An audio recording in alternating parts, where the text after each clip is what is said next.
Hola, ¿qué tal? Estamos en el taller de matemáticas y 4 y vamos a ver lo que es las tablas de frecuencia, en este caso la primera parte. Y bueno, comenzamos.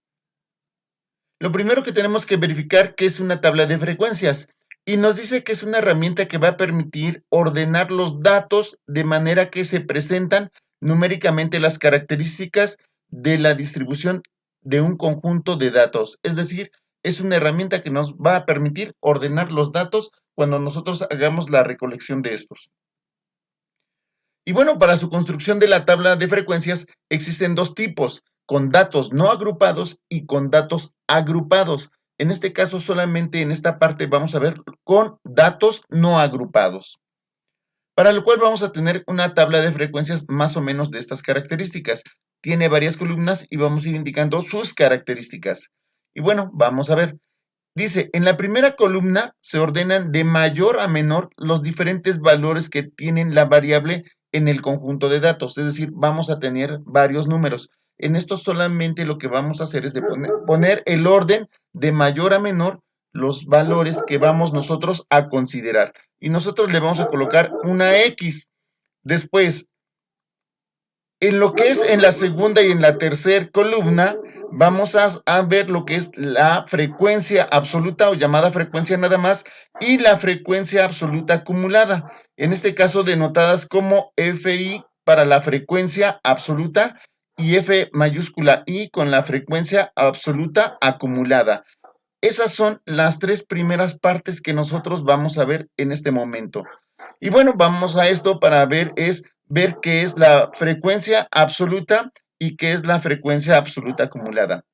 Primero, la frecuencia absoluta nos dice que es el número de veces que aparece un determinado valor en un estudio estadístico. Entonces, nada más es cuestión de contar las veces que aparece un valor.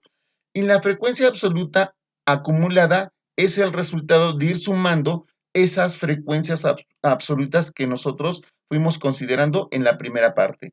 En este caso, son dos tipos de frecuencias. Para entenderle y para hacer esta primera parte de la tabla de frecuencias, pues vamos con un ejemplo. Y bueno, vamos en el ejemplo. Dice, en un estudio sobre el aprovechamiento de los alumnos de tercero A en matemáticas, se obtuvieron los siguientes resultados de 25 estudiantes. Y aquí los tenemos, los resultados de los 25 estudiantes. Aquí tenemos 25 calificaciones, digámoslo así. Bueno, de esto yo voy a hacer mi tabla de frecuencias. Voy a colocar mi tabla de frecuencias. Aquí la tenemos, donde recuerden que aquí está el dato, aquí está la frecuencia absoluta y la frecuencia absoluta acumulada. Para aquí vamos a colocar en esta primera columna los datos. Si nos damos cuenta son calificaciones y van del 5 al 10. Por lo tanto, vamos a colocarlos. Hay 10, hay también 9, hay 8, hay 7, hay 6 y hay 5. Ya tenemos la primera columna. La siguiente columna nos dice que la frecuencia acumulada, perdón, la frecuencia solamente o frecuencia absoluta, es decir, la cantidad de veces que hay de 10, de 9, de 8, de 7, de 6 y de 5. Por lo tanto, los tenemos que ir contando. Y empezamos con los dieces. Tenemos 1, 2, 2 dieces, por lo tanto corresponde colocar aquí un 2.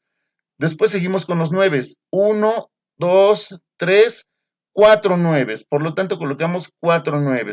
Después los 8. 1, 2, 3, 4, 5 8. Y colocamos 5 8. Seguimos con los 7. 1, 2, 3, 4. Son 4 7 y los colocamos. Después los 6. 1, 2, 3, 4, 4 6 y los colocamos también. Y por último los 5. 1, 2, 3, 4, 5, 6. 6 5 y los colocamos. Y ya tenemos esta parte. Vamos con la tercera columna. Nos dice que la frecuencia absoluta es el resultado de ir sumando las frecuencias absolutas.